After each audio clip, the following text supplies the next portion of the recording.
দেখতে পাচ্ছেন বন্ধুরা কিরকম কৌশল আর কতগুলো বোকামি কর্মকাণ্ডের মাধ্যমে কতগুলো গোপন রহস্য বেরিয়ে আসে। দেখুন এরকম এই ছেলে এবং মেয়েটি দেখুন একটি গোলাপ ফুল দিয়ে স্পর্শ করলে ছেলেটি ক্রাশ খেয়ে গিয়ে উল্টো কোথায় পড়ে যায়। নেক্সটের টাইমে ছেলেটিকে দেখো সে এক পা পঙ্গু এবং এলাকাতে কাজের উপর ভর করে হাঁটতেছিল। অন্য একটি ছেলে তাকে ধাক্কা দিয়ে পড়ে গেলে একটি মেয়ের গায়ে লেগে যায় এবং মেয়েটি উঠে তাকে আঘাত করলে দেখুন সে পরিপূর্ণ সুস্থ হয়ে দৌড় দেয়।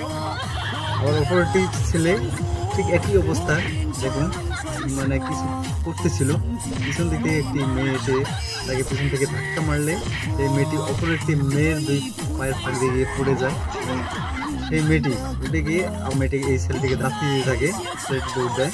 অপর দিকে সেই দেখুন একই অবস্থা।